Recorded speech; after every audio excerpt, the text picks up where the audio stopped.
with Grandma's recipes. Isn't that what cooking's all about? According to Lynn Oliver's Food Timeline, chocolate cake and brownie-type desserts are recipes of the early 20th century. And that's basically what a sheet cake is. My grandma Judy Douglas made a sheet cake for as long as I could remember.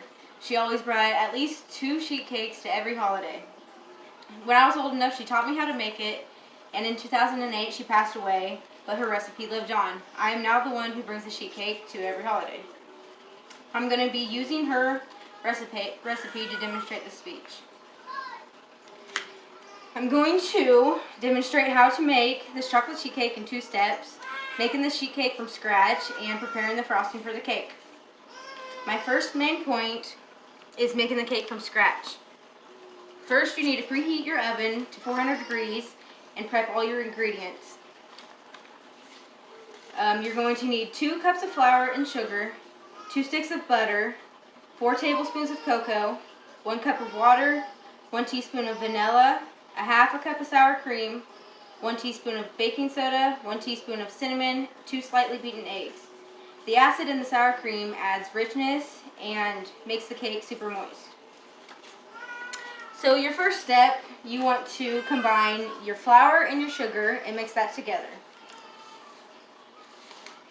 The third step you want to do, you want to take your 2 sticks of butter, your 4 tablespoons of cocoa, and your cup of water, and put it into a medium saucepan.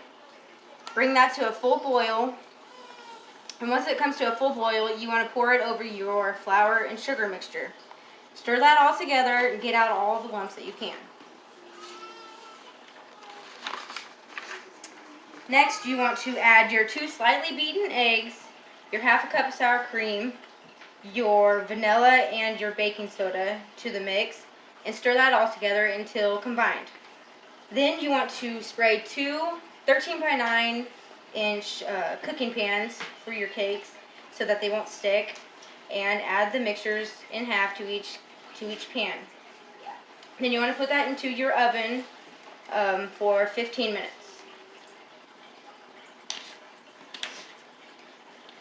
Now that the cakes are in the oven, you can begin preparing your ingredients for your frosting. You need 1 stick of butter, 4 tablespoons of cocoa, 8 tablespoons of water, 1 teaspoon of vanilla, 2 pounds of powdered sugar, and a cup of your choice of nuts if you want nuts on your cake.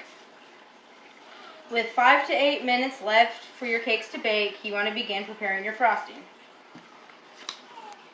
In the same medium saucepan that you used for your chocolate sheet cake, you want to bring a stick of butter, your 8 tablespoons of water, and your 4 tablespoons of cocoa to a full boil. And once it's to a boil, you take it off the heat and you slowly add your powdered sugar. You want to make sure you continuously stir your powdered sugar so you get no lumps in your frosting. Then you pour half of your frosting mix over your hot cake, mix in your nuts, and pour the other half in over your other cake. You need to let this set up for at least 10 to 15 minutes. Okay, so you just learned how to make a chocolate sheet cake in 2 steps. 1, making the cake from scratch, and 2, preparing your frosting. Some important tips to remember is to prep your ingredients first, because this is a quick moving process and you need to move fast. You need to grease your pans so that your cakes don't stick. Start your frosting 5 to 8 minutes before the cake is done, because the frosting likes to set up quickly. Stir your powdered sugar constantly and let this set up for 10 to 15 minutes. This is fairly easy to make and it's a quick recipe. The tricky part is waiting long enough to let the frosting sit up and cool down before you dig in. Warning, this dessert is highly addictive and may cause watering of the mouth. Enjoy. Thank you.